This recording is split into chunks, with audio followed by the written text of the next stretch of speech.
In this podcast episode, the hosts interview Barry Strauss, a historian of ancient civilizations and military historian. The hosts are intrigued by his book about the great leaders of antiquity, including Alexander the Great, Julius Caesar, and Hannibal. They discuss the common themes that bound these leaders together, such as their immense ambition and desire for conquest.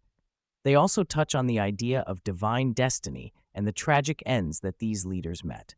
Strauss explains that Alexander was born into privilege as the son of King Philip II of Macedon. After his father's assassination, Alexander becomes the king at the age of 20 and proves to be a military and political genius. He successfully conquers the Persian Empire and is believed to have seen himself as the avatar of the Greeks, spreading their civilization and creating a new empire. However, his ambition and inability to know when to stop ultimately lead to his demise at the age of 33.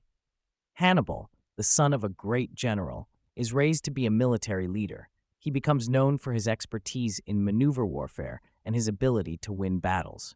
He leads a long march from Spain to Italy and achieves great success in defeating Roman armies. However, his inability to win a war and his dislike for sieges ultimately lead to his downfall. After being driven out of Italy, he becomes a military advisor in Turkey and ultimately commits suicide. Unlike the other two leaders, Caesar is not born into a famous family, but rises to prominence through his military achievements and political maneuvering.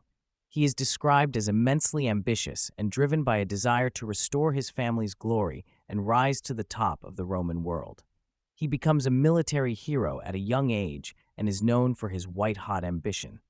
He is also a great writer, known for his works such as the Gallic Wars and the Civil Wars. Strauss describes Julius Caesar as a deal-maker and a masterful general who was able to secure his position as consul and gain approval for his military campaigns in the East. Caesar's marriage to Pompey's daughter and his subsequent conquest of Gaul and other territories solidified his power and influence. However, his growing arrogance and ambition, as well as his disregard for traditional Roman values, led to increasing resentment and opposition from the Senate and other factions. The conversation explores the fatal flaws of these great leaders, particularly their arrogance and inability to know when to stop. Despite their military prowess and strategic acumen, their hubris and relentless pursuit of power ultimately led to their downfall. The discussion also highlights the cultural and societal factors that shaped their behavior and decision-making, emphasizing the role of culture in military strategy and leadership. Strauss provides insights into the military tactics of the Greeks, focusing on the Macedonians' innovative approach to warfare. He explains how the Macedonians developed a combined arms military that utilized infantry and cavalry working together, giving them a significant advantage in battle. The Spartans, known for their professional and disciplined warriors, also had a unique societal structure and educational system that contributed to their military prowess. The conversation delves into the legacy of these great leaders and their impact on history.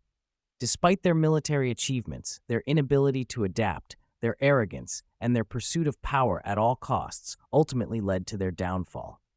The discussion also touches on the cultural and societal factors that influenced their decision-making and leadership styles, highlighting the importance of pragmatism and adaptability in leadership.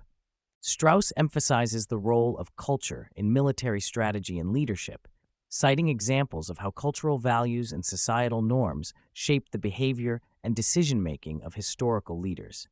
He discusses the Spartan society's focus on austerity and military training, as well as the impact of cultural attitudes towards warfare on the strategies and tactics employed by ancient Greek armies. The conversation concludes with a reflection on the lessons that today's leaders can learn from the historical figures discussed. Strauss highlights the importance of pragmatism, adaptability, and an understanding of cultural and societal dynamics in effective leadership. He emphasizes the need for leaders to recognize their own limitations and to avoid the pitfalls of arrogance and unchecked ambition that befell the great leaders of history.